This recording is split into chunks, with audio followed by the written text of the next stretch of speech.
একটা টপিক। তো আমরা যথারীতি আজকেও আমরা দুটো সেশন নিব। প্রথম সেশনে আমরা অনুপাত সমানুপাতে খুব ইজি কিছু ব্যাপার তোমরা অলরেডি এগুলো পারো, তারপর আমরা একটু রিভিশন দিব। আর সেকেন্ড সেশনে আমরা মিশ্রণের কিছু ম্যাথ করব। হ্যাঁ, সব মিলে খুব ইজি একটা সেশন। তো অনুপাত সমানুপাত জিনিসটা আসলে কি? হ্যাঁ, অনুপাত এটার মানে আসলে কি? হ্যাঁ, তো অনুপাত আমরা তো অনুপাত শব্দটা আমরা তুলনা করতে আমরা ইউজ করি, তাই না? গাণিতিকভাবে আমরা একটা জিনিসের তুলনায় আরেকটা জিনিস কত বড় বা কত গুণ ছোট এটা বোঝানোর জন্য আমরা মূলত অনুপাত ইউজ করি। ধরো আমরা তোমার একটা পিৎজা নিয়ে আসলাম, সো 1 2 3 4 5 6 7 পিস পিৎজা। তো এখন তোমার দুজনের মধ্যে ভাগ করে দেওয়া হইলো। সো ওকে দেওয়া হইলো 3 পিস, ওকে দেওয়া হইলো 4 পিস। 7 পিস পিৎজা থেকে ওকে 3 পিস দেওয়া হলো, ওকে 4 পিস দেওয়া হলো। এখন এই জিনিসটাকে আমরা বলতে পারি যে পিৎজাটি দুজনের মধ্যে 3:4 অনুপাতে ভাগ করা হলো। তার মানে আমরা তুলনা করলাম, এটা দ্বারা বুঝতে পারলাম যে একজন 3 ভাগ পাইছে, একজনে 4 ভাগ পাইছে। তো এই জিনিসটাকে আমরা ভগ্নাংশ আকারে আবার এইভাবে আমরা বলতে পারি যে 7 ভাগের 3 ভাগ পাইছে জাহিদ। এটা নিবা না? আছে, এটা হলো জাহিদ। তো জাহিদ, আর এটা জাহিদের ভাই সোলেমান। ওকে, সো জাহিদ পেলে 7 ভাগের মধ্যে 4 ভাগ, আর ওর ভাই সোলেমান পাইলো 7 ভাগের মধ্যে 3 ভাগ। তার মানে আমরা বুঝতে পারলাম অনুপাত হচ্ছে কাইন্ড অফ ভগ্নাংশ। হ্যাঁ, এই বেসিক জিনিসগুলো আমাদের একটু বুঝতে হবে। আমরা সবাই জানি এগুলো, তারপর আমরা একটু রিভাইজ দিচ্ছি। আমরা ছোটবেলার জিনিসপত্রগুলো একটু আমরা স্মরণ করে দিচ্ছি। এখন বলা হইল যে পিৎজার ওজনটা হচ্ছে তোমার 210 গ্রাম। এখন 210 গ্রাম যদি হয়ে থাকে পিৎজাটার ওজন, তো আমরা তো আগে বলছি এই পিৎজাটা ছিল টোটাল 7 ভাগ। 7 ভাগের মধ্যে তোমার 3 ভাগ দেওয়া হয়েছে সোলোমানকে, আর 4 ভাগ দেওয়া হয়েছে তোমার জাহিদকে। সো 7 ভাগে 3 ভাগ পাচ্ছে একজন, 7 ভাগে 4 ভাগ পাচ্ছে একজন। এখন যদি বলা হয় যে 210 গ্রাম যদি তোমার পিৎজাটার ওজন হয়, তাইলে সোলোমান কতটুকু পাইছে, জাহিদ কতটুকু পাইছে? So this is Zahid, this is Solomon. তো সেক্ষেত্রে আমরা তখন বলতে পারবো যে 210 এর 7 ভাগের 3 ভাগ। হ্যাঁ, এর মানে গুণ, এবং এটা 210 এর 7 ভাগের 4 ভাগ, রাইট? তো তখন আমরা হিসাব নিকেশ করে বলতে পারবো। তাহলে এখানের মধ্যে আমাদের 30 3 30 90। সো আমাদের এখানের মধ্যে তা হচ্ছে যে 30, এবং এখানে আসলো আমাদের 120। তো আমরা বলতে পারবো যে জাহিদ পাইছে 120 গ্রাম, আর জাহিদের ভাই সোলোমান পাইছে তোমার হচ্ছে যে 90 গ্রাম। তাহলে একটা আমাদের শুরুটা যদি আমরা যদি একটু চিন্তা করি, তাহলে আমাদের কি ছিল? জাহিদ এবং জাহিদের ভাই ওরা হচ্ছে 3:4-এ আমরা ওদেরকে একটা পিজা ভাগ করে দিছি। ওকে, 210 গ্রাম ছিল সেই পিজাটার ওজন। না, আমাদের যদি ইন্ডিভিজুয়াল বের করতে হয়েছে যে জাহিদ কতটুকু আর সোলোমান কতটুকু, তো সোলোমানের পার্ট কতটুকু, আমরা যেটা করছি 210 ইন্টু এই যে দুইটার যোগফল 7, সোলোমান 7 ভাগের 3 ভাগ। এটা ছিল সোলোমানের পার্ট। জাহিদ হচ্ছে এই 210-এর টোটাল হচ্ছে 7 ভাগ, 7 ভাগে 4 ভাগ। এই যে কথাগুলো বললাম, এগুলোর উপর কোনো কোশ্চেন আছে কিনা? যে কথাগুলো বললাম এগুলোর উপর কোনো কোশ্চেন আছে কিনা? ওপেন বুক এক্সাম না, ওপেন বুক এক্সাম নাই ম্যাথের কোনো। এগুলোর উপর কোনো কোশ্চেন আছে কিনা?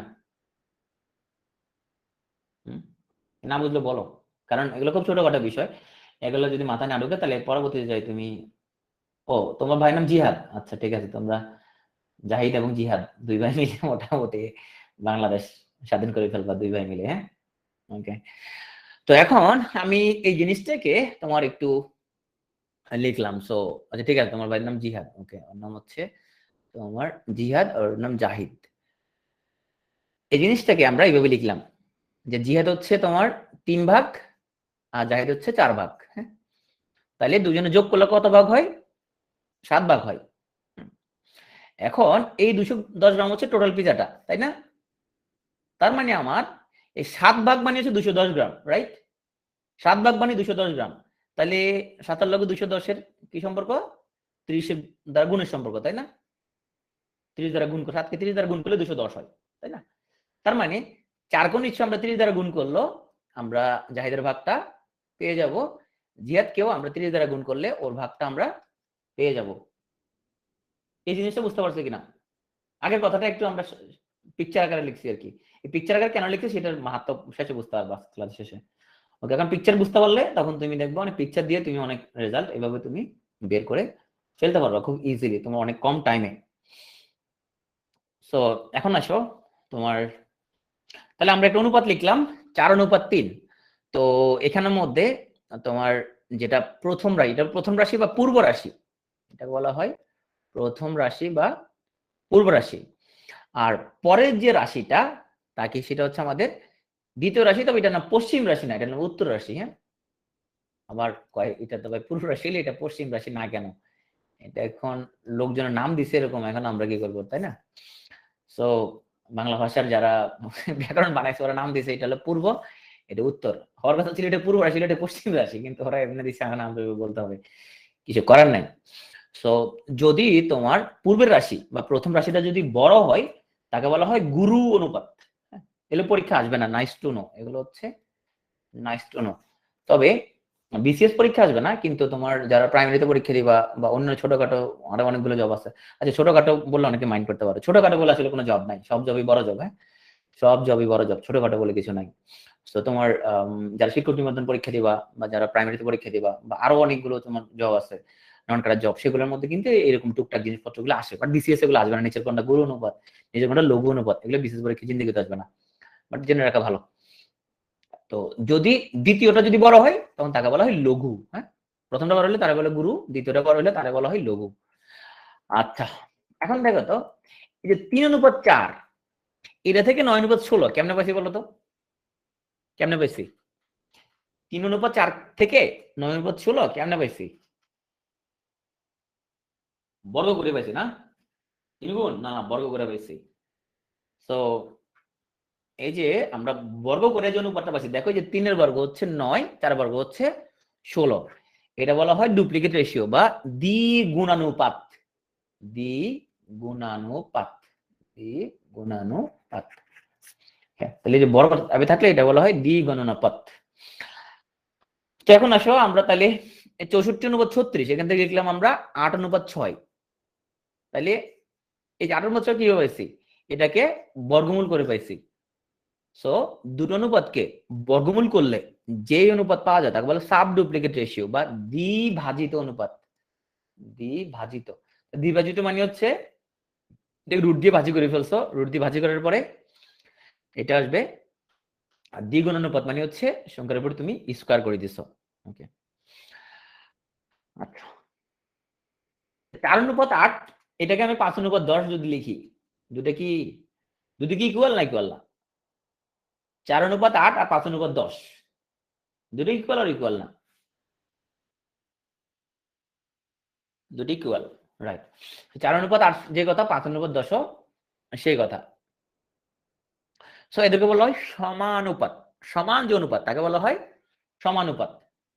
সমানুপাতের ক্ষেত্রে তাহলে এটা যদি হয় আমাদের প্রথম, এটা যদি হয় দ্বিতীয়, এটা যদি হয় তৃতীয়, এটা যদি হয় চতুর্থ, তাহলে দেখো এই যে প্রথমটা শেষটা যে গুণফল কত, 440, দ্বিতীয় আর তৃতীয়ের গুণফল সমান। তাহলে দুটো সমানুপাতের প্রান্তীয় দুটার গুণফল ইজ ইকুয়াল টু মাঝখানে দুটার গুণফল। এটা সমানুপাত কিনা? এটা সমানুপাত কিনা?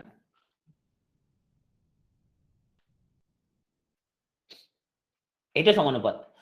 সো এটা সমানুপাত বটেই, তবে এটা একটা নাম আছে, নাহলে ক্রমিক সমানুপাত। কেন? কারণ 4:8, এরপরটা 8-এর পর 16 আসছে। সো 4, 8, এরপর 8:16 আসছে।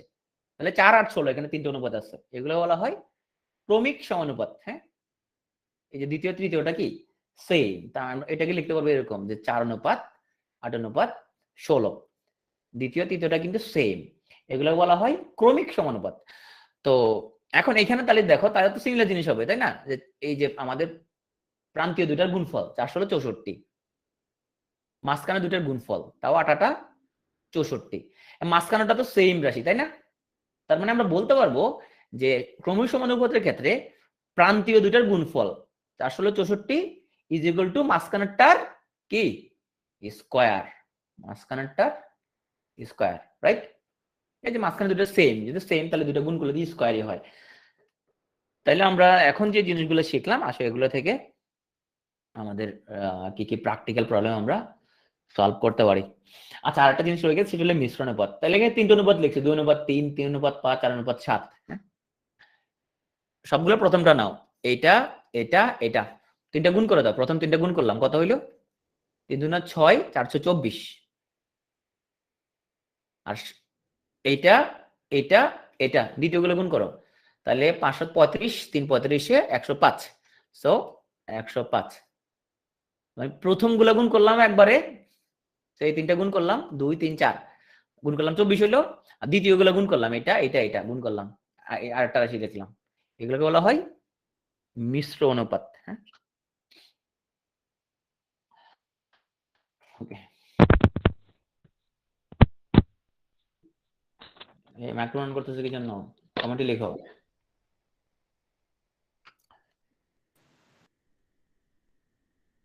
মিশ্র বোঝো নাই? আচ্ছা, বুঝাচ্ছি, দাঁড়াও। কিছুক্ষণের জন্য অফ রাখি, ম্যাক্রো পর অন করে দিব।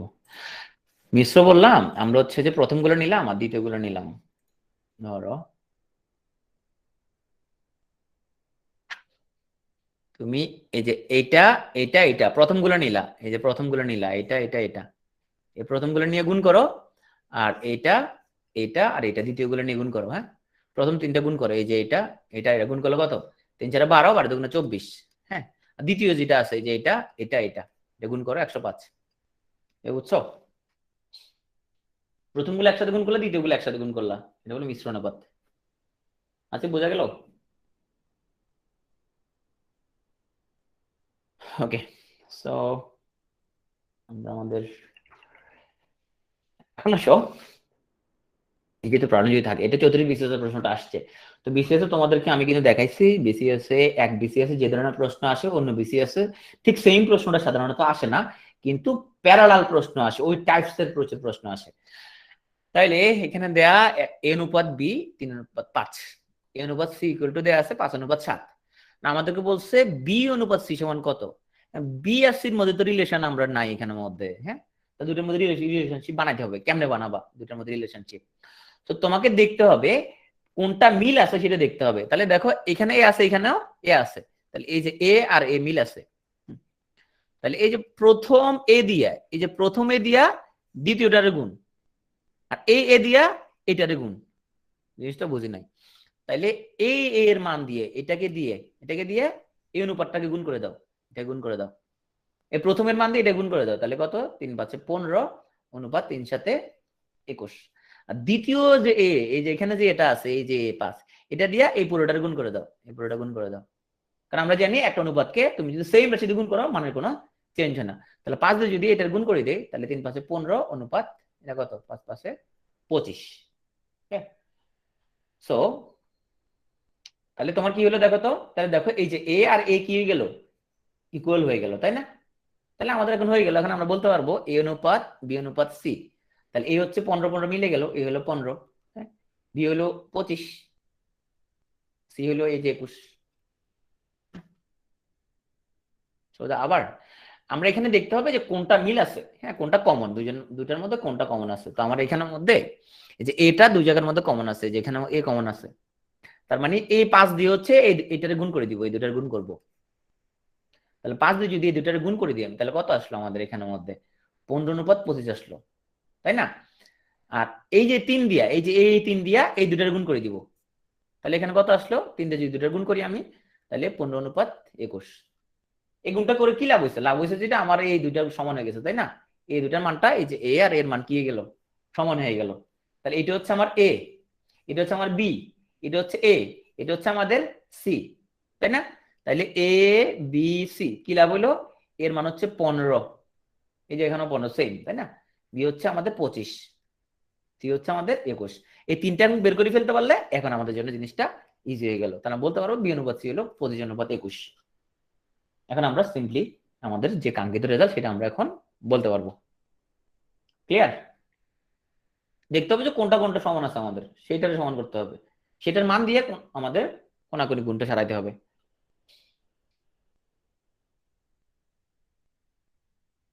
একজনকে 3টা কমলা, একজন 5টা কমলা দেড় সমান হলো। কোনটা বুঝি নাই, তোমার কথা বুঝি নাই। আচ্ছা, ইডিয়ট যে কথাটা বললো, আচ্ছা এখন ইডিয়ট তোমার নামটা তুমি ইডিয়ট রাখছো, আমি যারা রেকর্ড দেখবো ওরা ভাববে যে তুমি একটা ইডিয়ট লোক। হ্যাঁ, তোমার নাম তুমি ইডিয়ট রাখলা হুদাই। এইটার মানকে তুমি পৃথিবীর যে কোনো কিছুতে গুণ করতে পারো। ধরো তুমি 8 দিয়ে গুণ করো না, তাহলে কত তোমার হলো 24/40। হ্যাঁ, তুমি 10 দিয়ে 20 30 যে কোনো কিছুতে গুণ করতে পারো, কিন্তু আমি কি দিয়ে গুণ করব? আমি কেন 5 দিয়ে গুণ করলাম? কারণ আমি এর 5 দিয়ে গুণ করলাম আর এই অনুপাতটা 3 দিয়ে গুণ করলাম। এটা করলে পরে আমি দুটা এ সমান হয়ে যাবে মানটা, সেই জন্য গুণটা করছি আমি। সেম রাশিতে আমি গুণ করব। এখন তুমি বলতে পারো যে গুণ করলে তো তোমার কোনো প্রবলেম নাই, তাই না? কেন প্রবলেম নাই? কারণ আমি এটাকে 5 দিয়ে গুণ করে দিই, তাহলে কত হলো আমাদের? 15/25। তাইলে 3/5 যে কথা, 15/25 কিন্তু সেই কথা, তাই না? দুটো সিমিলার না? বুঝতে পারছো?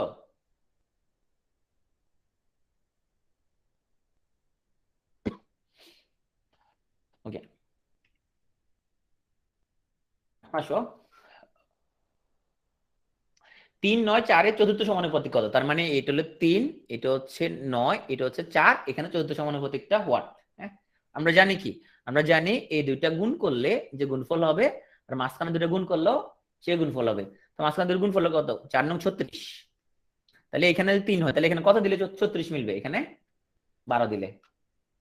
তাহলে চতুর্থ সমানুপাতিক হচ্ছে 12। তো এটা মিশ্রণ অনুপাত বের করতে বললে, তাহলে এই যে 5 7 এবং 3 গুণ করো, তাহলে 5 7 এবং 3 গুণ করলা, অনুপাত 18 2 এবং 6 গুণ করো, তাহলে 18 2 এবং 6 গুণ করো। সো যে অনুপাত আসবে সেটা হচ্ছে আমাদের সেই কাঙ্ক্ষিত মিশ্র অনুপাত। 10 40 50 14 সমানুপাতিক সবাই লিখে বলো কমেন্টে, কমেন্টে লিখে ফেলো সবাই। 10 40 50 চতুর্থ সমানুপাতিক।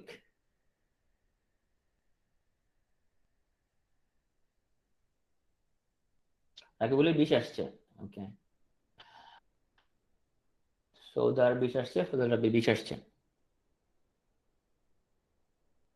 আচ্ছা, তোমরা যারা ডক্টর তারা আমাকে একটা জিনিস বলো তো, যে তোমার এক্সামের সময় ধরো তোমার হচ্ছে যে এটা হচ্ছে রাকিবুল। ওকে, তাহলে ওর যে তোমার চোখ এবার যে পিপিল আছে, সেটা কি অবস্থা হবে? সেটা কি তোমার ডাইলেট হবে, প্রসারিত হবে, নাকি সংকুচিত হবে? এক্সাম হলে কি হবে? পিপিলটা কি হবে এটা? এটা ডাক্তাররা বলো। এই যে পিপিলটা এক্সাম হলে কি হবে, ডাইলেট হবে নাকি কনস্ট্রিকশন হবে? ডাইলেটেড হবে, রাইট, এটা হচ্ছে ডাইলেটেড হবে। এই কনস্ট্রিক্টেড কে রে বলছে রে? তুমি ডক্টর। এক্সাম হলে যেহেতু এটা তোমার ফাইট অর ফ্লাইট সিস্টেম চলতেছে বডিতে, ইমার্জেন্সি কন্ডিশন, তখন তোমার হচ্ছে পিপিলটা ডাইলেট হবে। ডাইলেট হলে কি হবে তোমার? কি কি হয় ডাইলেট হলে? কি সমস্যাটা হয়? আমাদের কাছের জিনিস ভালোভাবে দেখা যায় না। আমরা কি বলি? বলি যে অ্যাকোমোডেশনটা নষ্ট হয়ে গেছে, তাই না? তখন কাছের জিনিস দেখা যায় না, নিয়ার ভিশন কি হয়? নষ্ট হয়ে যায়, তাই না? ধরো তোমার হচ্ছে যে আমাদের জাহিদ এখানে রাস্তা খারাপ মরতেছে এখান দিয়ে, হ্যাঁ, এগুলো জাহিদ। এখন সৌদা হচ্ছে এখান দিয়ে যাইতেছে, সে সৌদা না সরি সৌদ, ওর নামটা আমি বারবার ভুল করি। এবং যা বললো পুলিশ, এখন পুলিশ অফিসার যাইতেছে। এখন কি হবে? এখন ও যদি এখন দৌড়ে নিতে ওরা এখান দিয়া, জাহিদ কি হবে? দৌড় মারতে যায়, এখানে তোমার একটা ইটের মধ্যে উষ্টাকে পড়ে যাবে। কেন? কারণ ও তো কিন্তু দেখতে পাবে না এই যে ইট আছে এখানে, কারণ ওর তখন কাছের জিনিস ভালোভাবে দেখতে দেখতে পাবে না। এক্সাম হলে কিন্তু আমাদের এই প্রবলেমটা হবে, তুমি কাছের জিনিস ভালো করে দেখতে পাও না। এত কথা কেন বললাম? কারণ অনেকে এখানের মধ্যে 200 জায়গা 20 বলছো, কারণ শূন্য একটা ভালো করে তুমি টের পাও না এখানের মধ্যে। তাইলে এই যে 10 40 50 ওয়াট, হ্যাঁ, তো যারা 20 বলছো ওরা আসলে ওই এক্সাম হলের যে টেনশনে। তাহলে এখানে হচ্ছে 2000, তাই না? তাহলে এটা যদি 10 হয় তাহলে এটা কত হবে? এটা এটা হবে 200। ওই এক্সাম হলের টেনশনে কিন্তু তুমি একটা শূন্য কম দেখছো একটু, হ্যাঁ, এরকম হবে, ঘটনাটা ঘটবে এরকম। এক্সাম হলে এই ধরনের ঘটনা কিন্তু ঘটে, প্রচুর ঘটে। এই শূন্য দেখবা না, একটা কম দেখবা শূন্য, হ্যাঁ, দেখবা যে তুমি কোনটা দাগাই দিছো, সেটা একটা প্রবলেম। আর একটা ঘটনা ঘটে, সেটা হচ্ছে ধরো এই হইলো ক খ গ ঘ, হ্যাঁ, তো প্রশ্ন এরকম থাকতে পারে, আবার এরকমও থাকতে পারে যে ক খ আবার গ ঘ, হ্যাঁ, এরকম থাকতে পারে। তো ক আর ঘ নিয়ে কোনো প্রবলেম নাই, হ্যাঁ, ক আর ঘ নিয়ে কোনো প্রবলেম নাই, প্রবলেম হয়ে যায় এই দুটা নিয়ে। হ্যাঁ, যে এই দিকে দি এটা কি গ নাকি খ। হ্যাঁ, সো এটা নিয়ে কিন্তু এক্সাম হলের মধ্যে তোমার মোটামুটি 2-3টা যখন প্রবলেম হয়ে যায়, এটা একটা ভিসিএস সাইকেল। ভিসিএস সাইকেলটা মানে কি, ধরো তুমি 2-3টা কিন্তু তুমি এখানের মধ্যে তুমি আনসার দেখছো তুমি একটা খ, হ্যাঁ, আর গোল্লা ওয়ার্ড করছো কিন্তু গড়টা, গোল্লা ওয়ার্ড তুমি গড়টা করে দিছো, কারণ তোমার মাথার মধ্যে কিন্তু এটা ভাসতেছে, এই যে গয় কিনতে থাকবে এটা ভাসতেছে। 2-3টা ভুল করে দিছো তুমি, মাত্র 2-3টা তুমি ভুল করছো। এখন 2-3টা ভুল করছো, এটা খুব বড় ভুল, এটা খুব বিগ ইস্যু না, কারণ তুমি এটা কভার করতে পারবা। ঘটনা হচ্ছে 2-3টা ভুল করে তুমি কাপাকাপি করতে থাকবে, তুমি তখন হাই কি করলাম আমি, হাই আমি কি করলাম, এই হাই আমি কি করলাম বললেই ঘটনা খারাপ। তো আমি তোমাদের বলবো এক্সাম হলটার সাইকোলজি তোমাকে বুঝতে হবে। দুই একটা যদি ভুল করো, তুমি যদি বুঝে গেছো যে আমি ভুল করছি, ওটা ওখানে ওই মুহূর্তে ভুলে যেতে হবে যে ঠিক আছে ভুল করেছি, শেষ, এটা কাহিনী শেষ, পরেগুলো আমি সঠিকভাবে দেখানোর ট্রাই করি। আমার এক বন্ধু ওইরকম তোমার এই যে খোয়ার ঘর প্রবলেম করে 4-5টা ভুল করছে। তো ভুল করার পরে তোমার সব কোশ্চেনের সেম প্যাটার্নে থাকবে। এখন আমার কি এই প্যাটার্ন থাকবে, এই প্যাটার্ন থাকবে, আমি কেমন বুঝবো? অনেকে মাথার মধ্যে সেট আছে যে কোনা দিয়া হচ্ছে তোমার গ থাকবে, হ্যাঁ, প্রশ্নের মধ্যে খ থাকে এরকম। তো এই ধরনের অনেক রকম প্রবলেম হতে পারে। 200টা কোশ্চেন, তো 200টা কোশ্চেনে তোমার ধরো 200টা ওয়ামার কিন্তু সহজ কথা না, অনেক কঠিন একটা ব্যাপার। অনেকের মাথা মোটা হয়ে যায় তখন। তো যদি তুমি এরকম ছোটখাটো ভুল করো, সেক্ষেত্রে অলওয়েজ মনে রাখবা যে ভুল করছি, হ্যাঁ ঠিক আছে, ওকে, আমি পরগুলা সঠিকভাবে দেখাই, এটা নিয়ে ভাববা না। এটা কাপাকাপি করলে তখন তোমার লস হবে। তো এরকম ভুল করলে ঠিক আছে, ভুল করছি শেষ, এখানে কাপাকাপি করার কিছু নাই। ওকে, সো এখানে আমাদের 7 আর হইলো 17 বলছে। মাঝখানেরটা কত? মাঝখানেরটা কত আমাদের ভুল থেকে শিক্ষা পড়েনি এক্সামে পড়ে, কিন্তু ওখানে ভুল থেকে শিক্ষা নেওয়ার দরকার নাই। ওখানে বাকিগুলো ক্লিয়ারলি দিয়ে দিবা, কাপাকাপি করা যাবে না। হুম হুম, এটা এটা নর্মাল একটা মানুষের রিফ্লেক্স, যে তোমার দুই একটা ভুল করলে এরপরে সে কাপাকাপি করে শুরু করে, কনফিডেন্স কমে যায়। ওকে, 7 আর 17 মধ্য সমানুপাতি কত? এটা একটা ক্রমিক সমানুপাতি, হ্যাঁ। তাহলে আমরা জানি এই 7 আর 17 যে গুণফল, কত? 119। এই 119 ইজ ইকুয়াল টু হবে মাঝখানাটার কি স্কয়ার, রাইট? মাঝখানাটা স্কয়ার ইকুয়াল টু 119 হবে। ওই যে আমরা পড়াছিলাম যে 3টা ক্রমিক সমানুপাতি থাকলে কি ছিল।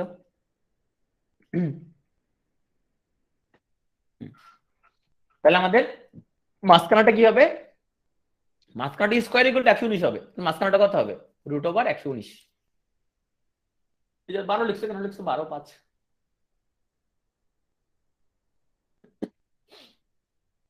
√119 বুঝতে পারছো সবাই? ওকে, নাফিসা বুঝো নাই? আচ্ছা নাফিসা, আমরা যেটা বলছিলাম ক্রমিক সমানুপাতির ক্ষেত্রে আমাদের সে আমরা এক্সাম্পলটা ইউজ করছিলাম, তাই না? 4/8 = 8/16, যেটাকে আমি বলতে পারি এইভাবে। সো আমাদের, তাই না, এভাবে লিখতে পারি, তাই না? তো তুমি এই দুটো গুণ করো, 464, তাই না? এটা গুণ করা মানে এইটা, এই দুটা তো গুণ, এই দুটো গুণ করলা, লিকুয়াল হলো। এখন আমার দ্বিতীয় তৃতীয় তো সেম, তো সেম। তাহলে আমি এটাকে যে মাঝখানে একটা লিখছি, তাহলে তো আমার এই দুইটা গুণফল 464 ইজ ইকুয়াল টু এইটার কি স্কয়ার, রাইট? কারণ এই দ্বিতীয় তৃতীয় তো সেম, তাহলে গুণ করা মানে স্কয়ারে নেয়া। 416 গুণ করলে 8-এর স্কয়ার হবে। তাহলে এখানেও আমাদের সেম। তাহলে আমার এই হলো 7, এই হলো 17, আর মাঝখানে একজন আছে অনুপাত। তার মানে আমি এই দুটার গুণ করলে মাঝখানটা স্কয়ার পাবো, তাই না? মধ্যরাশির স্কয়ার ইকুয়াল টু হচ্ছে আমাদের 7, 17, 119। তার মধ্যরাশি ইকুয়াল টু √119। ওকে, হ্যাঁ, দশমিক আসবে, সমস্যা কি? অপশনের মধ্যে তোমার 119 থাকবে রুট, যদি এরকম থাকে। আচ্ছা, এখন আসলে আমরা আমাদের টাইপ 1 খুবই ফান্ডামেন্টাল কিছু কথাবার্তা আমরা বললাম। আমরা এখন টাইপ 2 তে চলে আসি, সেটা হচ্ছে অনুপাত থেকে আমরা পৃথক পৃথক পরিমাণ কিভাবে আমরা নির্ণয় করব।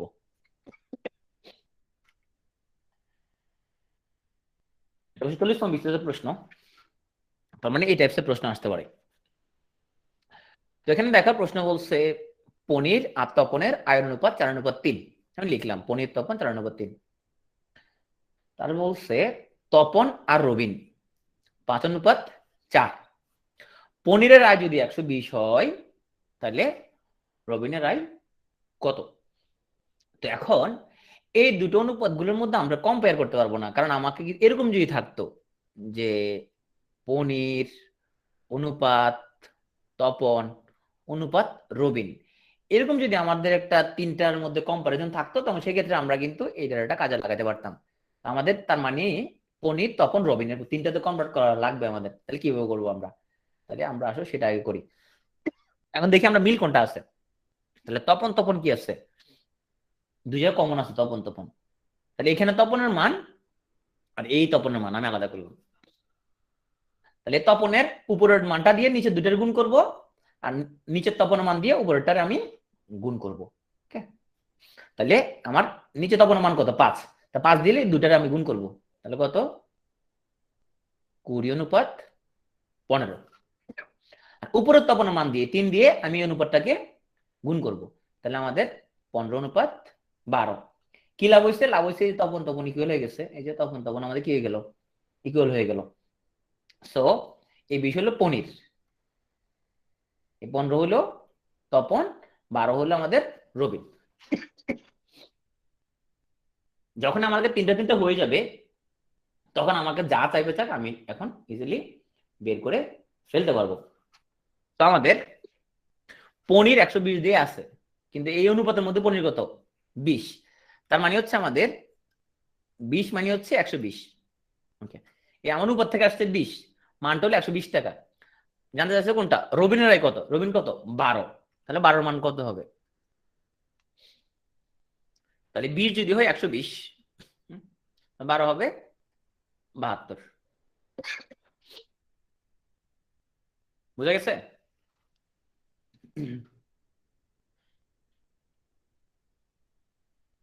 কে বুঝতে না পারলে বলো। ঠিক আছে, যাকে আরেকবার যাকে এটা এটা বুঝতে পারছো কিনা, এই যে আমরা যে অনুপাত গুলো সমান বানাচ্ছি এটা বুঝতে পারছো?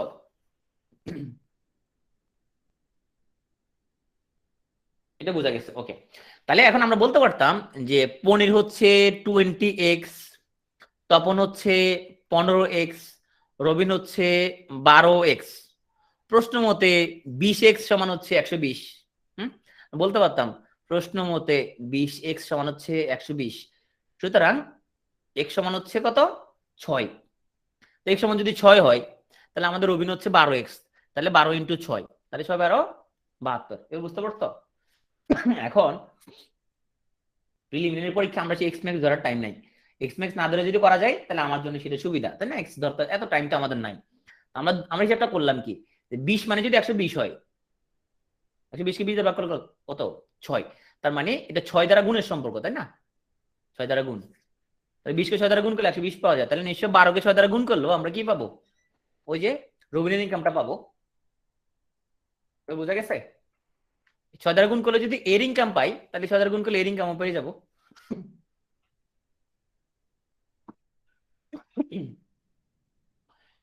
ওকে, সো এখানের মধ্যে আমরা একটু কোনটা, সরি,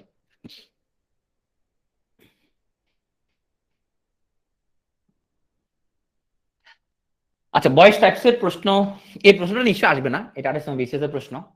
সো যেটা একবার আসছে সেটা আসবে না, কিন্তু বয়েস টাইপসের আমরা প্রবলেম গুলো যদি সলভ করি আমরা কমনলি কাছাকাছি আমরা কোশ্চেনই পাবো। বয়সের অঙ্ক আরো এক জায়গায় আসবে, সেটা হচ্ছে মেন্টাল লাইবিলিটির মধ্যেও কিন্তু বয়সের প্রশ্ন আসবে। তো এখানে তুমি কোনটাকে এগিয়ে ধরতেছো সেখানে তোমাকে একটু কেয়ারফুল থাকতে হবে। সো নালে পরে দেখা যাবে তোমার ছেলের বয়স বাপের চেয়ে আবার বেশি হয়ে যেতে পারে, তোমার এই যে ব্যবসা আবার ঘটতে পারে। তো তুমি এক্স কোনটাকে এক্স ধরতেছো কোনটা কি ধরতেছো সেটা একটা ব্যাপার, একটা হচ্ছে অপশন টেস্ট, সেটা একটা অপশন, আরেকটা ওইটা তুমি করতে পারো।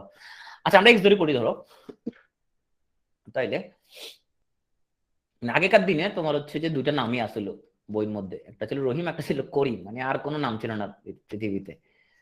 তো ঠিক আছে, যথারীতি এর 28 বিসিএস এর প্রশ্ন, তো ওরা যেহেতু করছে রহিম করিম দিয়ে, আমরা রহিম করিম দিয়ে করি। রহিমের বয়স হলো 12 বছর, তাহলে রহিমের বয়স হচ্ছে যে 12 বছর। রহিমের বয়স করিমের বয়সের 3 গুণ, তাহলে এই যে 12 বছর সে হচ্ছে করিমের 3 গুণ, তাহলে করিমের কত, করিমের কত, করিমের বয়স হলো 4। বাচ্চা বলার নাম মানে করিম, এটা একটু কেমন জানি লাগে না? বাচ্চা বলার নাম করিম কেন হবে, কি বলো? ওর নাম হবে বাবু। তো সেটা তার প্রবলেম আছে, যখন সে বুড়ো হয়ে যাবে তখন তার নাম থেকে যাবে বাবু। এটা একটা সমস্যার ব্যাপার। না, যাদের বয়স ধরো বাবু, আর তুমি চিন্তা করো তার বয়স যখন 80, তখন তাকে যদি লোকজন বাবু ডাকে তখন তো বিষয়টা খুবই প্রবলেমেটিক হয়ে যাবে না? ওকে, তাহলে প্রথম 2 লাইনের আমরা ডাটাটা বের করলাম। তো যখন রহিমের বয়স করিমের বয়সের দ্বিগুণ হবে, তখন রহিমের বয়স কত? তো বলছে যখন রহিমের বয়স করিমের বয়সের দ্বিগুণ হবে। তাহলে দেখো তো, এখন রহিমের বয়স আছে 3 গুণ, এটা হলো বর্তমান কালে আছি আমরা, তাই না? এটা আমরা বর্তমান কালে আছি। তো যখন রহিমের বয়স করিমের বয়সের দ্বিগুণ হবে, এটা কি ভবিষ্যতে হবে নাকি তোমার অতীতে এরকম ঘটনা ঘটছে? অনুপাতটা আগে ছিল 3 গুণ, এখন দেখি 2 গুণ কথা বলতেছে, এটা ভবিষ্যতে নাকি এটা অতীতে? ভবিষ্যৎ অবশ্যই, কারণ আমরা যত ভবিষ্যতে যাব অনুপাতের মানটা তত কমতে থাকবে, তাই না? ধরো তোমার আহ আমার এজ যখন ছিল 25, আমার বড় মেয়ের বয়স ছিল 1 বছর। হ্যাঁ, তখন আমি আমার মেয়ের চেয়ে কত গুণ বেশি ছিলাম? আমার মেয়ের চেয়ে তখন আমি 25 গুণ হচ্ছে যে বড় ছিলাম। তো এখন 5 বছর পরে আমার বয়স হলো 30, আমার মেয়ের বয়স হলো কত? 6।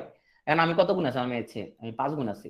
দেখো, ওর বয়স যখন 1 বছর তখন আমি ওর চেয়ে 25 গুণ বড় ছিলাম, এখন মাত্র 5 গুণে চলে আসছি। কারণ ভবিষ্যতে যখন আমরা যাচ্ছি তখন আমরা আস্তে আস্তে অনুপাতটা কমতে থাকবে। হ্যাঁ,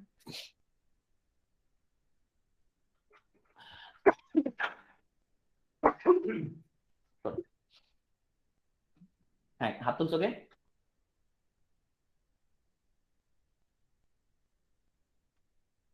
হাত তুলছো কে? বলো বলো।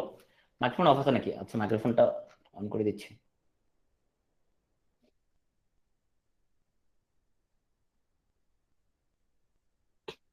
বলো। ভুল হাত তুলছো, ওকে। আহ ঠিক আছে, আমরা এখানে যেখানে যেটাতে ছিলাম, তাহলে এখানে আবার হাত তুলছো কে? বলো। মাইক্রোফোন অন আছে, বলো।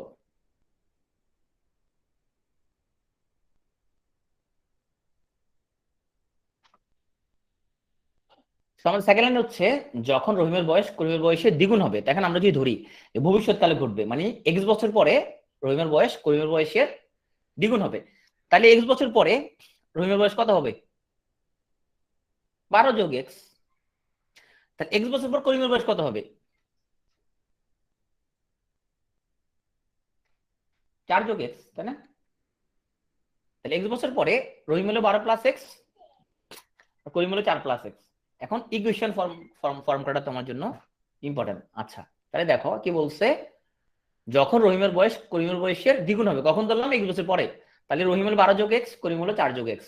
সমীকরণটা কেমন ফর্ম করবো আমরা?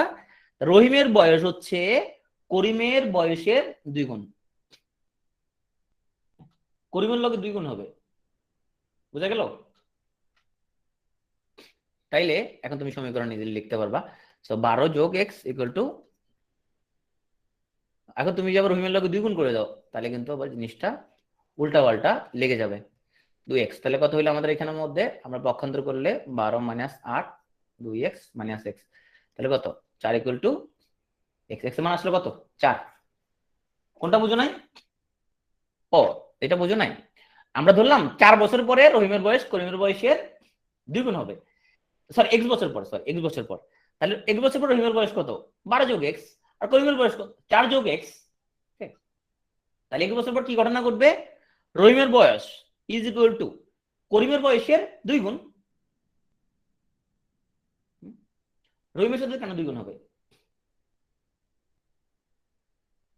আমি যে এখানের মধ্যে আমি, ধরো আমি বললাম যে তোমার, আমি বুঝতে পারছি ছোটখাটো বিষয় অনেক সময় আমাদের একটু আমরা হুট করে মাথায় আসে না। এই হচ্ছে রহিম, হুম, রহিম বয়স হলো 48। এই হচ্ছে করিম, করিম বয়স হলো 24। এখন আমরা যদি বলি রহিমের বয়স করিমের বয়সের 2 গুণ, তো দুই দুই তুমি কার লগে গুণ করবা? রহিমের বয়স ইজ ইকুয়াল টু করিমের বয়সের 2 গুণ। বুঝতে পারছো? হুম? রহিমের বয়স ইজ ইকুয়াল টু করিমের বয়সের 2 গুণ। হ্যাঁ, এই জন্য আমরা যদি প্রপারলি যদি ইকুয়েশন যদি ফর্ম করতে না পারি, তখন দেখা যাবে পোলার বয়স বাপের চেয়ে বড় চলে আসবে। হ্যাঁ, অমিয়র কি সমস্যা? মাথা ঢুকছে না। আচ্ছা, এখন বুঝতে পারছো। এক্স এর মান বের করলাম 4, তার মানে 4 বছর পরে রহিমের বয়স করিমের বয়সের দ্বিগুণ হবে। কিন্তু প্রশ্ন তো আমাদের জানতে চাই নাই, প্রশ্ন জানতে চাইছে রহিমের বয়স কত হবে তখন। তাহলে কত হবে রহিমের বয়স তখন? 12+4 না, তাহলে কত? 16। আচ্ছা, এখন কথা হচ্ছে এই যে বয়সের অঙ্ক, বয়সের অঙ্ক এত কাহিনী করে করার কিছু নাই। বয়সের অঙ্ক অলওয়েজ অপশন টেস্ট করবা। কি করবা? বয়সের অঙ্ক অলওয়েজ অপশন টেস্ট করবা। হ্যাঁ, অপশন টেস্ট কি জিনিস? মানে উত্তর মিলে মিলে দেখা। এখন যার তোমার টাইম আছে সে করতে পারো, কিন্তু বয়সের অঙ্ক আমি বলবো যে অপশন টেস্ট করলে তোমার এত এক্সপেরিয়েন্স ধরে এত করার টাইম আছে তোমার। তো ধরো এটা হলো 8 বছর, খ হচ্ছে ধরো তোমার হচ্ছে যে 16, গ হচ্ছে 13। ঘ নাম্বার টেস্ট করার কোনো দরকার নাই, কারণ তুমি প্রপারলি যদি বের করতে পারো যে ক খ গ কোনোটা আনসার না, অবশ্যই ঘ আনসার, কারণ বিসিএস কোনো ব্ল্যাঙ্ক থাকে না, একটা উত্তর থাকে। সো অপশন টেস্ট করে কেমনে করবে এরকম তুমি মিলাবার, তোমার শর্তগুলো মিলতেছে কিনা। ওকে, আমাদের বলছে রহিমের বয়স 12 বছর, তো রহিমের বয়স করিমের বয়সে 3 গুণ। যখন রহিমের বয়স করিমের বয়সে দ্বিগুণ হবে তখন রহিমের বয়স কত? আমরা বুঝতে পারছি এটা ভবিষ্যৎকালে ঘটনা ঘটবে। তো রহিমের এখন যদি 12 হয়, তখন 18 কি পসিবল হবে? তখন 18টা কোনোদিনও পসিবল হবে না। এটা চেক করে দরকার নেই, এটা বাদ, এটা নগদে বাদ। হ্যাঁ, এটা নগদে বাদ দিয়ে দিব, এটা একদম নগদে বাদ, এটা চেক করার দরকার নাই। এটা অনেক অপশন থাকবে যেটা নগদে বাদ, দেখলে বুঝবে এটা কোনোদিন উত্তর হবে না। কারণ এখন হচ্ছে 12 বছর, তো ওর যদি 8 বছর হয় তার মানে অতীতে তো অনুপাতটা আরো বেশি ছিল, তাই না? এটা টেস্ট করার দরকার নাই, কারণ 16টা নিয়ে টেস্ট করে দেখো। তাইলে এখন রহিমের বয়স হলো 12, করিমের হলো 3 গুণ, তাহলে করিমের কত আমরা বের করলাম হচ্ছে 4। তাইলে 16টা যদি আনসার হইতে হয় তাহলে কয় বছর ঘটনা? এটা কয় বছর পরে? 4 বছর পর, তাই না? 4 বছর পরে ঘটনা। 4 বছর পর রহিম কত হইলো? রহিম কত হবে? 8। সরি, করিম হবে 8, করিম হবে 8, রহিম তো কত ধরলাম? 16 ধরলাম, তাহলে 2 গুণ হয়েছে। 2 গুণ হয়েছে কিনা? 2 গুণ হয়েছে, তাহলে এটাই অ্যান্সার। আমি কি বুঝতে পারছি অপশনটা জিনিসটা কি? তুমি এইটা পরে পরে উত্তরগুলোর সাথে মিলাবা, মিলাবা কোনটার সাথে মিলে। হ্যাঁ, ওইভাবে করলে তখন তুমি অনেক টাইম সেভ করতে পারবা। ঠিক আছে, যেটা অপশন টেস্ট করলে মিলবে যেটা খামাখা অঙ্ক করার কোনো দরকার নাই। প্রচুর অঙ্ক আছে তুমি অপশন টেস্ট করে তুমি মিলাতে পারবা। তুমি যদি 3-4টা যদি মিলাতে পারো তাহলে তুমি চিন্তা করছো কত সময় তোমার সেভ হয়ে গেল। আমি আরেকবার সাবিন, আমরা যেটা বলছি এখানে যে উত্তরগুলা যাচাই করার জন্য যে কোনটা উত্তর পসিবল হতে পারে। ধরো আমাদের একটা অপশন ছিল তোমার ক নাম্বার ছিল 8 বছর, তো এটা তো আমি চেক করার দরকার না, কিন্তু জিন্দেগিতে আনসার হবে না, কারণ রহিমের বয়স ছিল 12 বছর। তো ওর বয়স যদি 8 বছর হয় তখন কি অনুপাতকে দ্বিগুণ কি হবে? এটা তো ভবিষ্যতে অনুপাতটা কমে আসবে, এটা তো আমরা প্রথমে বুঝছি, এটা কোনোদিনও হবে না, এটা বাদ। তো খ নাম্বার হচ্ছে 16 বছর। তো এটা যদি আনসার যদি হয়, যদি হইতে হয় তাহলে আমরা চেক করে দেখি তো। এখন রহিমের কত বছর? 12। ওকে, এখন রহিমের 12, আর করিমের কত? করিমের হচ্ছে 4। যখন রহিমের 16 বছর, যখন রহিমের 16 তখন করিমের কত? তবে না বলো তো, যখন রহিমের 16 তখন করিমের কত? এই যে কত বছর ডিফারেন্স, কত বছর? যখন রহিমের 16 তখন করিমের কত? 8, রাইট? তাহলে দেখছো 2 গুণ হয়েছে কিনা, হয়েছে কিনা 2 গুণ, তাহলে এটাই অ্যান্সার। ওকে, কারণ এক্স তুমি করতে পারো নো প্রবলেম, কিন্তু আজকে হ্যাঁ ব্রেক দিব। এখন আসো, এক ব্যক্তি তার স্ত্রীর চেয়ে 5 বছরের বড়, তার স্ত্রীর বয়স ছেলের বয়স 4 গুণ, 5 বছর পর ছেলের বয়স 12 বছর হলে ওই ব্যক্তির বয়স কত? তাইলে আমরা ধরলাম এ হচ্ছে ওই ব্যক্তি, তো এটা হচ্ছে তার ওয়াইফ, এটা হচ্ছে তার বাচ্চা। তো এক ব্যক্তি তার স্ত্রীর চেয়ে 5 বছরের বড়, আচ্ছা বুঝলাম, স্ত্রীর বয়স ছেলের বয়সে 4 গুণ, 5 বছর পর ছেলের বয়স 12 বছর দিয়ে দিচ্ছে। এই লাইন থেকে আমরা একটা ক্লু পাই গেছে। তাহলে 5 বছর পর ছেলের বয়স যদি 12 হয় তাহলে এখন কত ছেলের বয়স? এখন হচ্ছে 7। ওকে, বলছে স্ত্রী বয়স ছেলের বয়সে 4 গুণ, তাহলে 4 গুণ, তাহলে 28। আর ওই ব্যক্তি তার স্ত্রীর চেয়ে 5 বছরের বড়, তার বউ যদি 28 হয় তাহলে সে কত? 33। তো বয়সের অঙ্ক তোমার এগুলা এগুলো একটু আসবে না, কারণ এগুলো বিভিন্ন পরীক্ষায় চলে আসছে অলরেডি, তোমার আরেকটা রকমের আসবে, কিন্তু তুমি প্র্যাকটিস করলে তুমি যে কোনো টাইপসেরই পারবা। আমরা একটা অনুপাতের, আমরা খুব ইম্পর্টেন্ট একটা প্রবলেম আমরা একটা সলভ করি, এটা সলভ করার পর আমরা একটা বিরতিতে যাবো, হ্যাঁ। গতি জিনিসটা কি, গতি তাসলিম বলছি এটা অনেক কঠিন, তাসলিমের কথা কি সঠিক কিনা আমরা একটু দেখবো। গতিবেগ শব্দের অর্থ কি, গতিবেগ মানে কি? গতিবেগ মানে হচ্ছে একক সময়ে, একক সময়ে যে দূরত্ব যায় তাকে কি বলে, বেগ বলে, হ্যাঁ। একক সময়ে যে দূরত্ব যায় তারে বেগ বলে। ধরো একজন হচ্ছে 60 সেকেন্ডে 180 মিটার যায়, তখন আমরা বলতে পারবো যে হ্যাঁ সে 1 সেকেন্ডে যায় তোমার হচ্ছে 3 মিটার, তাই না? বলতে পারবো যে 3 মিটার প্রতি সেকেন্ডে, এটাই তার বেগ, রাইট? একক সময়ে যে দূরত্ব তাকে আমরা গতিবেগ বলতে পারতেছি। ওকে, এখন ধরো আমরা তোমার হচ্ছে যে যখন দুটো গতিবেগের তুলনা করব, হ্যাঁ, ধরো তোমার এটা একটা ট্রেন, এটা একটা ট্রেন, হ্যাঁ। তা বললাম এই ট্রেনটা হচ্ছে তোমার কেমন গতি বেগের সাথে চলে, সে আমি এটা বের বললাম এই ট্রেনটা হচ্ছে তোমার শব্দের বেগে চলে, এই ট্রেনটা হচ্ছে শব্দের বেগে চলে, হ্যাঁ। তো তুমি শব্দের বেগটা জানো, আচ্ছা আরেকটা ট্রেন ধরো, এটা ট্রেন 1, এটা হচ্ছে ট্রেন 2, বললাম এটা আলোর বেগে চলে, এটা আলোর বেগে চলে, যদি আলোর বেগে চলা পসিবল না। এখন আমি তোমাকে কম্পেয়ার করতে বলি যে ট্রেন 1 এবং ট্রেন 2 এর গতিবেগ আমরা হচ্ছে যে তুলনা করি, তাহলে যেটা করতে হবে, হয় তুমি এইটা শব্দের বেগ, তাহলে এইটাকেও তুমি শব্দের বেগের অনুপাতে তোমার কনভার্ট করে ফেলতে হবে, তাহলে আলোর বেগ সমান শব্দের বেগের কত গুণ, এখানে তোমার কনভার্ট করে ফেলতে হবে, অথবা এটাকে তোমার আলোর বেগে কনভার্ট করে ফেলতে হবে, নাহলে পরে তুমি কি করতে পারবে না, তুমি তুলনা করতে পারবে না। দুটো যদি সিমিলার রাশি না হয় তাহলে তুমি তুলনা করবে কিভাবে?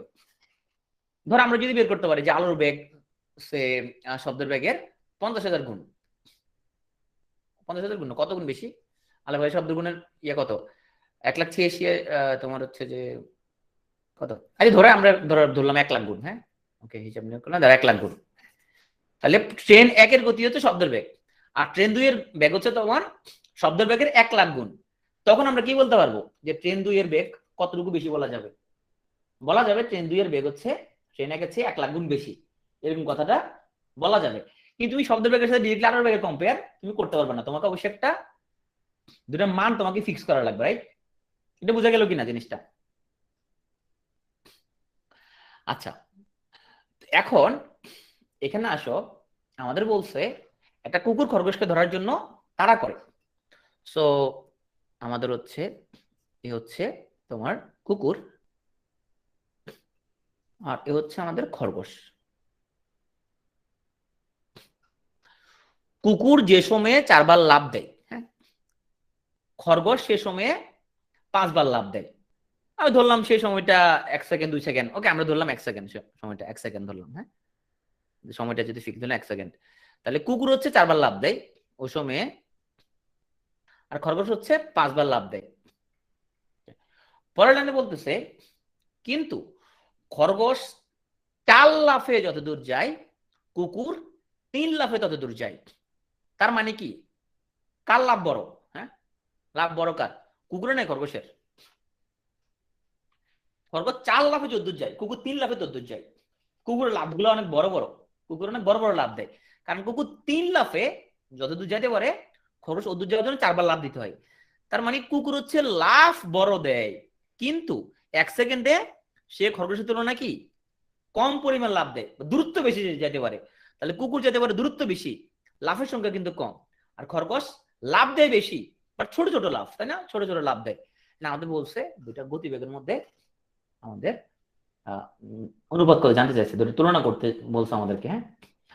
তো এখন এরকম আমরা সরাসরি আমরা কেমন তুলনা করব, আমাদেরকে যেটা করতে হবে, তাহলে আমরা যেহেতু জানি তোমার গতিবেগ মানে হচ্ছে নির্দিষ্ট সময়ে যত দূরত্ব যায় তা আমরা যদি বের করতে পারি যে কুকুর 4 লাফে যদ্দূর যায় আর খরগোশ 5 লাফে যদ্দূর যায়, এই দুটার মধ্যে আমরা এখন তুলনা করবো। তাহলে কি তুলনা করব? কুকুরের কুকুরের 4 লাফের দূরত্ব অনুপাত এগুলো খরগোশের 5 লাফের দূরত্ব, এই দুটার মধ্যে আমরা এখন কম্পেয়ার করব। এই কম্পেয়ার করলে তখন আমরা হচ্ছে যে বুঝতে পারবো যে কার গতিবেগ বেশি। ওকে, তাহলে দেখো এখানের মধ্যে কুকুরের লাফের সাথে কুকুরের লাফ তুমি কম্পেয়ার করতে পারবা। এটা প্রবলেমটা ব্যাখ্যা করি একটু। হ্যাঁ, ধরো আমরা যেটা বললাম যে আচ্ছা টেনশনের কোনো কারণ না, আমি এটা শর্টকাটে 2 সেকেন্ডে করে দিব, কিন্তু তার আগে জিনিসটা বুঝতে হবে। হ্যাঁ, আমরা যেটা বললাম যে কুকুরের 4 লাফের যে দূরত্ব, সো কুকুরের 4 লাফের দূরত্ব এখন, আর ওই দিক দিয়ে আমরা কি বললাম, ধরো আমরা এখানের মধ্যে বলতেছি যে খরগোশের 5 লাফের দূরত্ব। এখন খরগোশ আর কুকুরের লাফের হিসেব তো সেম না।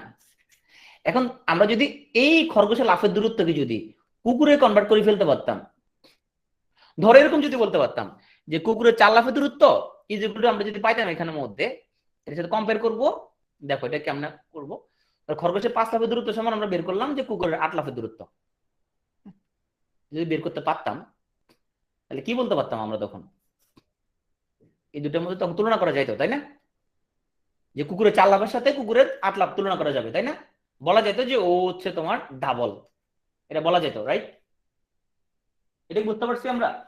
তার মানে যে কোনো একটাকে আমরা কি করে ফেলতে হবে, অন্যটার লাফে কনভার্ট করে ফেলতে হবে, নাহলে তো আমি তুলনা করবো কিভাবে? হয় কুকুরের 4 লাফকে আমি খরগোশের কনভার্ট করবো, নাহলে খরগোশের লাফকে আমি কুকুরে কনভার্ট করবো, নাহলে পরে আমি তুলনা করবো কিভাবে? কারণ কুকুরের 4 লাফের সাথে কুকুরের 8 লাফে তুলনা করা যাচ্ছে, বুঝতে যাচ্ছে ডাবল। অথবা খরগোশের 5 লাফের সাথে ধরো খরগোশের 10 লাফ, এটা তুলনা করা যাবে, কারণ দুজন তো লাফটার তোমার ইয়াটা সেম, দূরত্ব সেম, তাই না? একই জাতীয় হইতে হবে, তুলনা তুমি কিভাবে করবা একই বানানোর জন্য? তাইলে আমরা তাহলে কুকুরের লাফটাই খরগোশের লাফে কনভার্ট করি। চলো আগে স্লাইডে দেখাইতাম।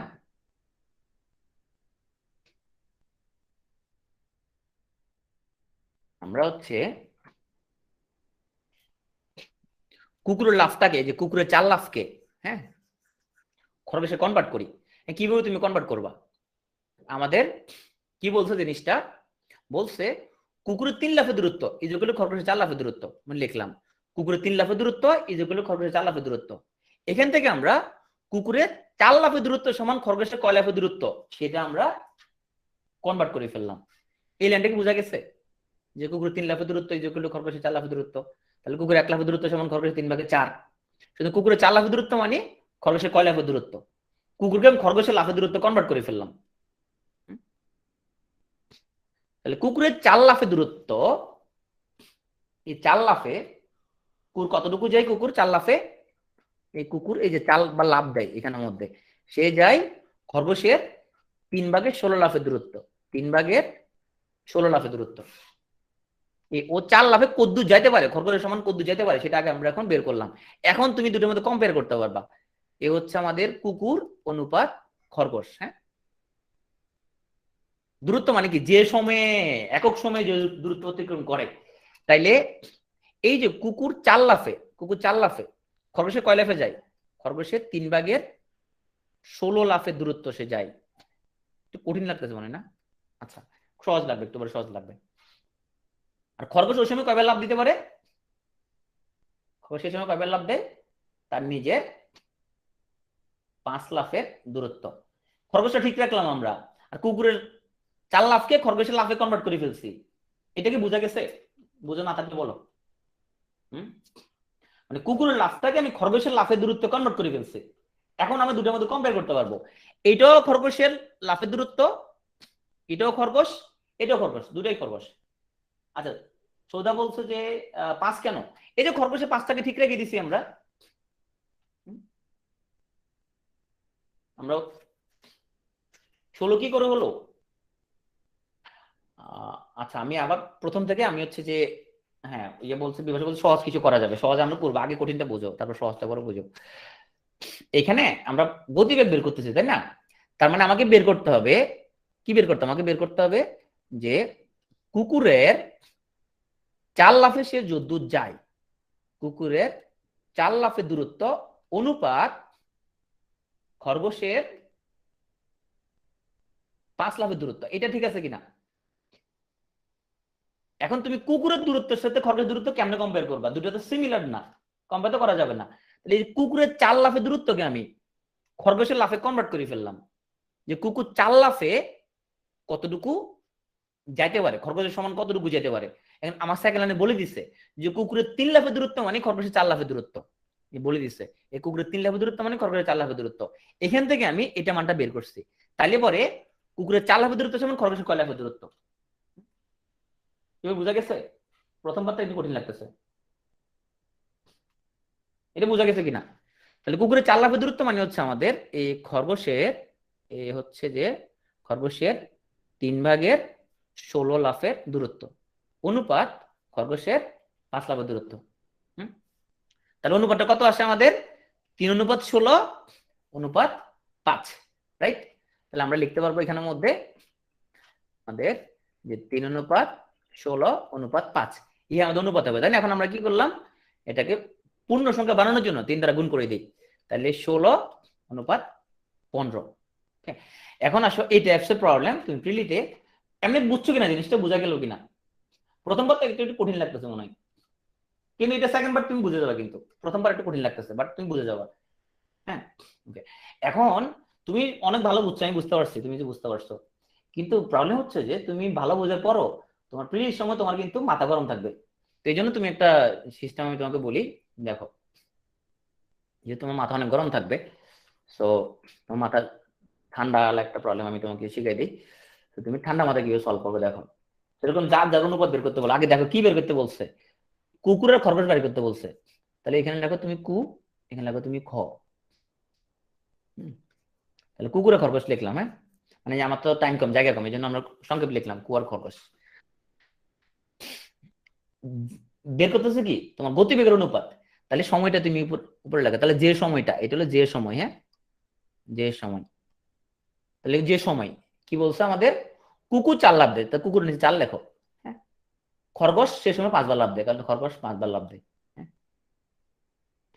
এবার পরের লাইনে যাও, কি বলছে, কিন্তু খরগোশ 4 লাফে যদ্দূর যায়, খরগোশ 4 লাফে, এই যে খরগোশের নিচে লেখো 4, এই যে খরগোশের নিচে লেখো 4, হ্যাঁ কুকুর 3 লাফে যদ্দূর যায়, তাহলে কুকুর 3 লাফে যদ্দূর যায়।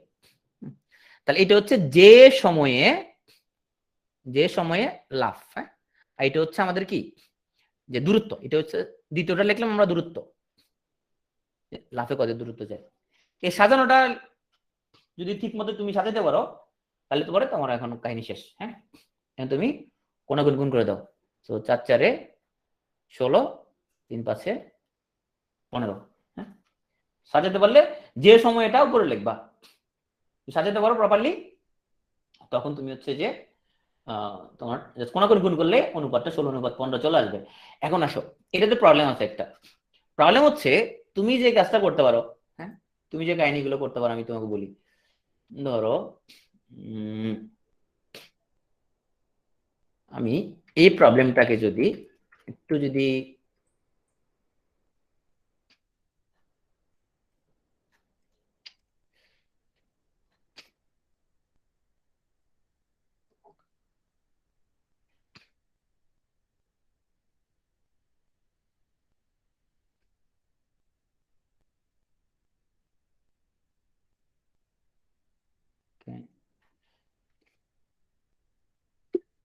এখন যেটা হবে, ধরো আমি একটা একই কোশ্চেন তাই না, এখন তুমি যে কাজটা করবে দেখো, তুমি কি কাজটা করবে দেখো, তুমি বলবে হ্যাঁ টু দা করে ঠিক আছে, আর ভাই তো একটা সিস্টেম বলছিল, কয় এখানে হচ্ছে কুকুর এ হচ্ছে খরগোশ, হ্যাঁ কমন পড়ছে, সিস্টেমটা কমন পড়ছে, হ্যাঁ খরগোশ 4 লাফে যদ্দূর যায়, তাহলে খরগোশ হলো 4, কুকুর 3 লাফে যদ্দূর যায়, কুকুর 3।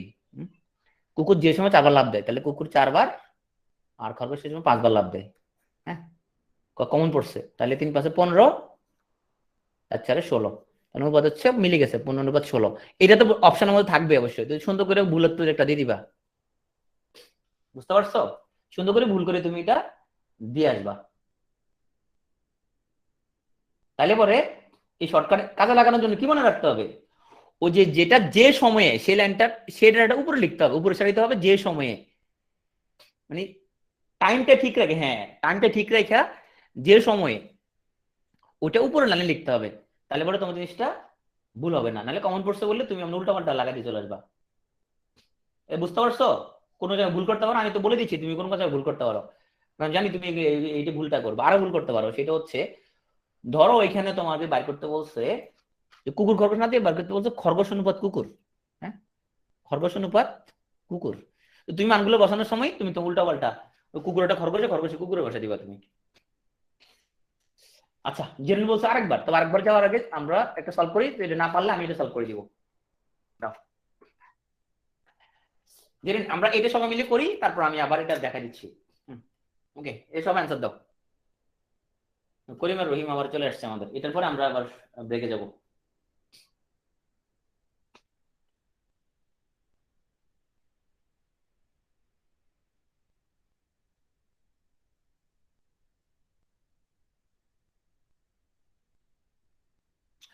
করিম যে সময় 7 বার পদক্ষেপ দেয়, রহিম ততক্ষণে 8 বার পদক্ষেপ দেয়। কিন্তু রহিম 5 পদক্ষেপে 14 যায়, করিম 7 পদক্ষেপে 14 যায়। করিমের রহিমের বেগের অনুপাত কত?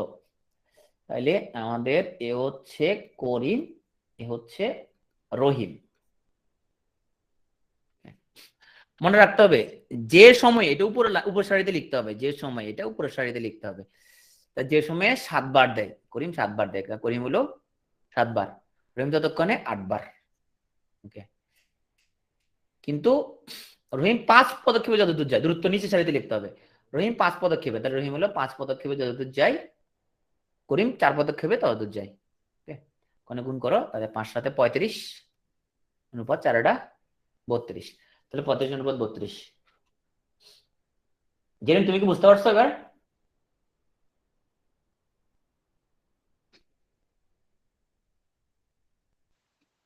ফিক্স টাইমটা উপর সারিতে লিখতে হবে, এইটা তুমি উপর সারিতে লিখবা যে সময়টা, এটা যদি তুমি নিচে লেখো তাহলে তো উল্টা লেগে যাবে, তাই না? মনে রাখতে হবে যে সময়ে এটা উপরের সারিতে লিখবো আমি, যে সময়ে। এটা যদি সেকেন্ড লাইনে দেয় কোন, এখানে এখানে দিল, এখানে মধ্যে ধরো আমি এখানে যেটা করলাম, যে আমি এখানে যেটা করলাম, যে সময়টা আমি দ্বিতীয় লাইনে নিয়ে আসছি।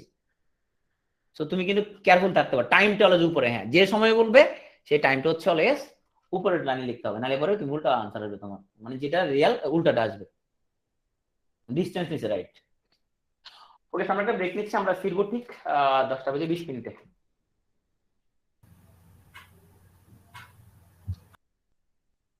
রহিমের অনুপাত যদি আমি লিখি, তোমাকে বের করতে বলছে কি, বের করতে বলছে করিম অনুপাত রহিম, তাহলে তুমি রহিম লিখলে উল্টা হয়ে যাবে আবার জবাহের।